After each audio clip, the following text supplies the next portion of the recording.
Welcome back. આતંકી હુમલા બાદ ગુજરાત સરકાર પણ એક્શન મોડમાં અને ગુજરાતમાં રહેતા પાકિસ્તાની લોકોની યાદી તૈયાર કરવામાં આવી છે. કેન્દ્ર સરકારના આદેશ પછી પાકિસ્તાનીઓની યાદી તૈયાર કરવામાં આવી. એટીએસ, એસઓજી સહિતની એજન્સીઓને કામે લગાવાઈ છે. ગૃહ વિભાગ કેન્દ્રીય એજન્સીઓ સાથે પણ સંપર્કમાં છે અને ગેરકાયદે રીતે રહેતા લોકોને શોધીને કાર્યવાહી કરવા માટે આદેશ અપાયા છે. ભારત સરકારે પાકિસ્તાની લોકોના વિઝા રદ કર્યા છે અને જેને લઈને હવે રાજ્ય સરકાર પણ એક્શન મોડમાં. આજ મુદ્દે સંવાદદાતા મેહુલ દેસાઈ ફોન લાઈન પર. મેહુલ, આતંકી હુમલા બાદ ગુજરાત સરકાર પણ એક્શનમાં, શું કાર્યવાહી? બિલકુલ જી અંકુર, જે પ્રકારે કેન્દ્ર સરકારે પહેલગામ જે હુમલો થયો છે ત્યારબાદ તમામ જે પાકિસ્તાનીઓના વિઝા રદ કર્યા છે, ત્યારે ગુજરાતમાં આવેલા વિઝા લઈને ગુજરાતમાં આવેલા જે લોકો છે તેમની પણ ખાસ જે છે તે યાદી તૈયાર કરવામાં આવી છે. કેન્દ્ર સરકાર સાથે જે વિદેશ મંત્રાલય છે તેની સાથે જે સંકલન કરીને આ વિગતો મેળવવામાં આવી છે. આ સાથે તમામ જે કેન્દ્રીય એજન્સીઓ છે તે એજન્સીઓની સાથે રહી ગુજરાતમાં કાર્યરત એજન્સીઓ, એટીએસ, એસઓજી સહિતની એજન્સીઓ છે તેને પણ ખાસ જવાબદારી જે છે તે સોંપવામાં આવી છે. આ પ્રકારે જે લોકો ગુજરાતમાં આવ્યા છે તેમને કોણ કોણ તેમના સંપર્કમાં છે અથવા તે લોકો હાલ કઈ જગ્યાએ છે તેની વિગતો મેળવવા માટેની સૂચના આપી દેવામાં આવી છે. અને જો કોઈ ઓવરસ્ટે, કારણ કે જેમના વિઝા પૂર્ણ થયા હોય અને ઓવરસ્ટે રહેતું હોય ગેરકાયદેસર રીતે, તો તેવા લોકોની સામે પણ કાર્યવાહી કરવા માટેની સૂચના આપવામાં આવી છે. કેન્દ્રીય એજન્સીઓ જે છે તેની સાથે પણ આ સંપર્ક જે ગૃહ વિભાગ ગુજરાતનું કરી રહ્યું છે અને આ સંપર્ક કરી તમામ વિગતો જે છે તેને આધારે કાર્યવાહી કરવા માટેને આદેશ આપવામાં આવ્યો છે. જી બિલકુલ મેહુલ, સમગ્ર માહિતી સાથે જોડાવા બદલ આપનો આભાર.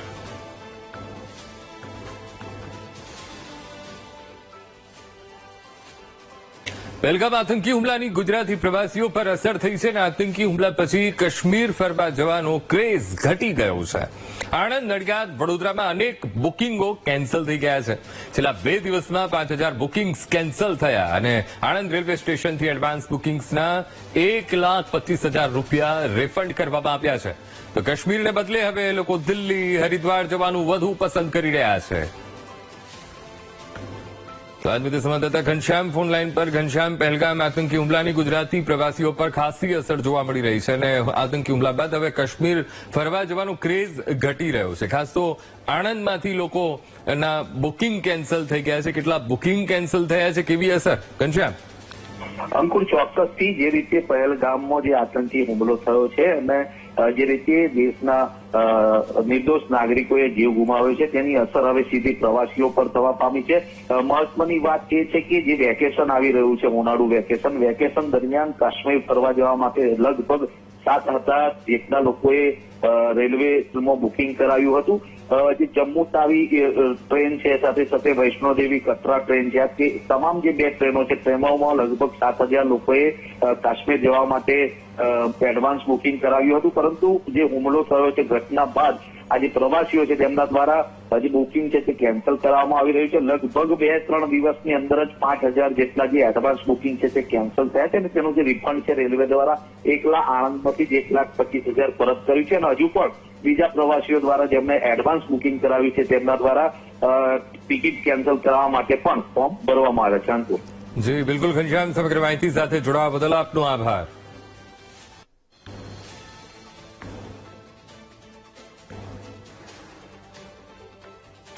તો પહેલગામ આતંકી હુમલાનો પાટણના સિદ્ધપુરમાં વિરોધ અને દેથડી 4 રસ્તા પાસે શક્તિ યુવક મંડળે કેન્ડલ માર્ચ યોજી અને વિરોધ કર્યો.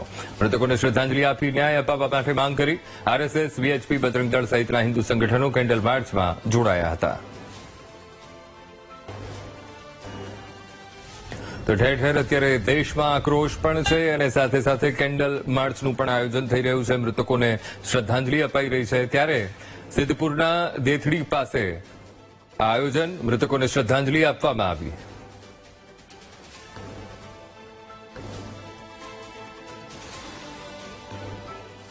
પહેલગામ હુમલા પછી વડોદરા પોલીસ પણ એલર્ટ મોડમાં અને શહેરના 4 ઝોનમાં ઉચ્ચ અધિકારીઓની હાજરીમાં ફ્લેગ માર્ચ યોજાઈ. Mall, multiplex, railway, bus stand જેવા ક્ષેત્રોમાં પેટ્રોલિંગ વધારી દેવામાં આવ્યું. 4 દરવાજા વિસ્તારમાં ડ્રોનથી તપાસ પણ કરવામાં આવી.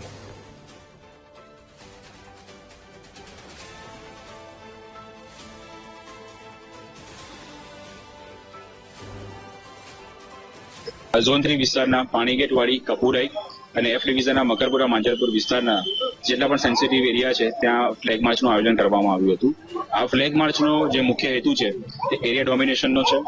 સમાજમાં શાંતિ અને પોલીસ સ્ટેશન વિસ્તારમાં લો એન્ડ ઓર્ડરની કોઈ પરિસ્થિતિ ન ઊભી થાય અને એરિયાથી બધા વાકેફ છે તો એરિયામાં પોલીસની પ્રેઝન્સ રહે તે અનુસંધાને આ ફ્લેગ માર્ચનું આયોજન કરવામાં આવ્યું હતું. આ સિવાય પણ સાંજના સમયે રેગ્યુલર પોલીસ દ્વારા ફૂટ પેટ્રોલિંગ કરવામાં આવે છે, વાહન ચેકિંગ કરવામાં આવે છે અને પોલીસની પ્રેઝન્સ વિસ્તારમાં સતત બની રહે તે હેતુથી આજરોજ ફ્લેગ માર્ચનું આયોજન કરવામાં આવ્યું હતું.